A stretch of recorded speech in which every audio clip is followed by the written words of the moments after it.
McDonald's is a Paradigm of Progress by Jeffrey A. Tucker, an audio Mises Daily narrated by Stephen Ng. The nice folks at the local McDonald's know me well, but even they were puzzled when I snapped a dozen images of their newly restored interior, which is absolutely beautiful. Like most fast food places, the management is used to customers, but still a bit surprised by dedicated fans like me. I feel vindicated by recent data on this company's hiring in the midst of terrible economic times. The national labor participation rate has been falling for a decade and is now as low as it was during the 1982 recession. If people were leaving the workplace with wads of cash and every intention of living out their dream of a life of leisure, this might be good news. Sadly, all evidence runs the other direction. People want remunerative work but can't find it. And their situation is getting worse, not better, thanks mainly to legal restrictions and artificial burdens borne by institutions that would otherwise be hiring. McDonald's appears to be responsible for more than half the new jobs being created right now. Its April job fair added 30,000 people to its payrolls. It has bucked the trend, a bit like swimming against the tide. But instead of congratulating this great company for doing the impossible, the judgment in the press is harsh. Burger flipping is the only work to be had out there? Surely this is evidence of how pathetic economic growth is. The trouble with this line is that it doesn't recognize how difficult it is for an institution to adapt itself and still grow in this climate. And how does McDonald's do it? It is an old recipe. Watch the markets, emulate the successful, adapt and change, and slavishly serve the consuming public. The reinvention of McDonald's began only 2 years ago, as its management noted the new vogue for healthy food and fancy coffees and fruit smoothies served up in a posh environment, such as Starbucks offers. Can McDonald's, the very embodiment of the lowbrow urge for greasy burgers and fries, actually horn in on this market? It doesn't seem likely, but the company gave it a try. There were new breakfast items like fruit parfaits.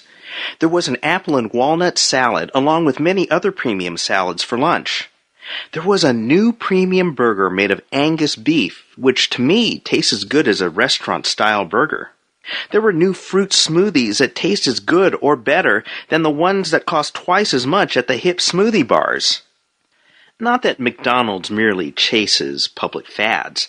The company responded to an earlier outcry for diet food by making the McLean sandwich in the mid-1990s. No one bought it. The company dropped it from the menu. The lesson is that public piety is not the same as actual spending habits. Future development would be rooted in reality, and it certainly is today. Most of all, there was the addition of new coffee drinks. Each is made from freshly ground beans, with the addition of fresh milk, whole or low fat, all made upon order. McDonald's added its own spin. The most annoying aspect of Starbucks, as everyone knows, is the wait. Everything is done by hand, from the cleaning to the packing of grounds. McDonald's has a new machine that does everything. The beans fall through a large funnel. The milk is sucked out of gallons from the doors underneath. The nozzles and containers are cleaned after each drink by super hot steam blasts. The human hand only gets involved at the beginning to push the buttons, and at the end to give it all one last stir. The time it takes to make this fresh treat is reduced to half or even 1/3 of the Starbucks time. Then there is the cost issue. A latte at McDonald's costs 40% less than the same at Starbucks, and you don't have to use strange words like venti or grande when you order. At McDonald's, they seem to understand normal English words like small, medium, and large. There was just one element of change missing: the interior of the restaurants. Mostly they have been unchanged for decades. The dining room was filled with tables with a fixed number of attached chairs, suggestive of a school cafeteria. The company did its research and rethought the entire issue of what a fast food dining area could look like. In the same space, it created many different styles: a round booth, long tables with movable chairs, small round tables with bar-style seating, along with traditional booths. Each place you sit amounts to a separate environment of your own choosing. You can be private or sociable, intimate or public, alone or engaged with others. The seating area is separated from the ordering area by plexiglass sheets from floor to ceiling that appear both modern and artistic. I don't know much about the art of interior design, but the whole scheme strikes me as brilliant. So certain is the company that these changes are going to make a difference, it is spending a minimum of $1 billion on the renovations in all 14,000 U.S. restaurants. The first 800 will be completed in 2011, costing some $250,000 per store. Our own local restaurant started renovations in early June and completed them in a mere 2 weeks' time, all the while keeping the drive-thru window open and doing a vigorous business. And what is the point of all this? It should be obvious: to serve the public better. Better service, more attractive environments, and more menu choices lead to higher profits, and therefore more expansion and job creation. In a striking way, this approach is deeply embedded in the company's history. The first restaurant opened in 1940 and closed for renovations in 1948, only to reopen as the first drive-thru restaurant. Its first indoor seating restaurant didn't open until 1962. Since then, the company has taken glorious steps forward that have foreshadowed global change. It opened in Moscow in 1990, Warsaw in 1992, and on the web in 1996. Let's be clear here. It's not the case that the management of this company has an unusually high devotion to the well-being of humanity. The management is following the pricing signals and making entrepreneurial judgments, all in the service of the consuming public. It is a great competitor, relentlessly reinventing itself in an effort to win the affections of the eating-out public. The managers here might be the greatest humanitarians in history, or they might be the greediest and most selfish people on earth. It really doesn't matter. The market is the driving force, and the profitability signals are the test of whether the company is or is not doing the right thing. This is the very heartbeat of the capitalistic process, the one spotted and dissected centuries ago by economists in France, Spain, Italy, and England. These old liberals saw that the capitalistic process is the answer to the great social and moral problems raised by thinkers of all ages, precisely because it pours every manner of human motivation into the grand project of satisfying the needs and wants of all society's members. If economic science had one main point to contribute to the world of ideas, this was it. A most impressive feature of capitalism that is highlighted in the McDonald's case is how its institutions so beautifully adapt themselves to change. The drift is always upward, new and improved. And this drift is like a wind that never stops blowing unless it's stopped by the organized force of the state. When the renovations of this company began in 2009, it was not preceded by national campaigns and platforms. There were no public votes. Billions were not spent on lobbying for change. There were no public debates, advertising campaigns, frenzied conventions, or door-to-door campaigning. It was a decision made by the management, an entrepreneurial judgment that could be right or could be wrong, in an effort to please the stockholders who are the owners. And the final test is always the same. Are people willing to buy?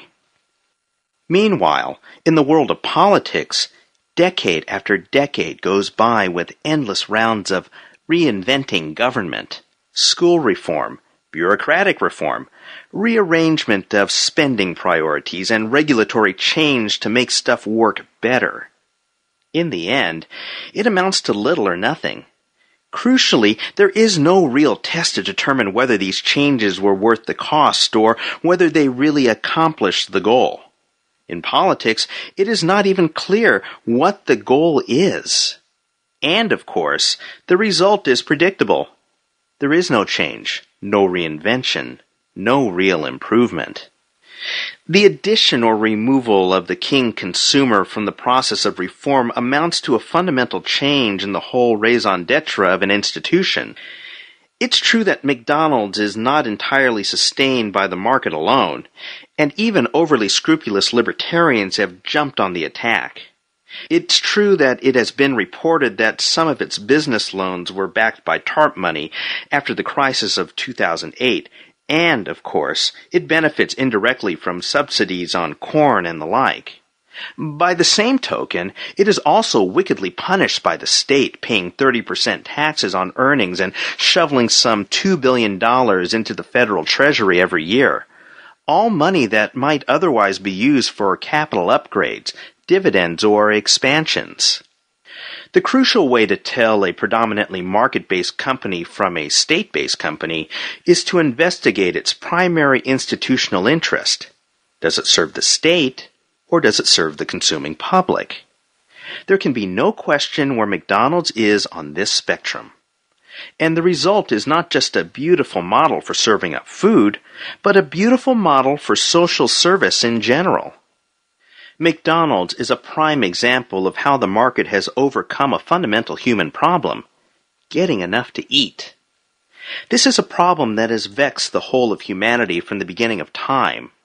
Now it appears to be almost entirely solved thanks to institutions such as McDonald's, which people feel entitled to criticize and smear because they seem to be such a fixed element in the universe. But such institutions are not fixed. They are not permanent. They are the result of wild entrepreneurship embedded in a global market order rooted in ownership, exchange, freely floating prices, and human cooperation. It is a constant struggle to stay on top in this world in which every success can be imitated by a competitor, where consumers are as fickle as they want to be, and where even the best entrepreneur can make terrible mistakes. This market is so robust, so vigorous, so innovative, that it even overcomes every obstacle that the anachronistic state puts in its way. Despite it all, McDonald's is hiring. People helping people get by, and even live better. The market blesses us every day, and society responds by, on the one hand, snobbishly cursing its productivity over cocktails, and on the other hand, grabbing a value meal from the drive-thru on the way home. The Ludwig von Mises Institute hopes you've enjoyed this Audio Mises Daily. For a world of free market literature, media, and discussion, visit Mises.org.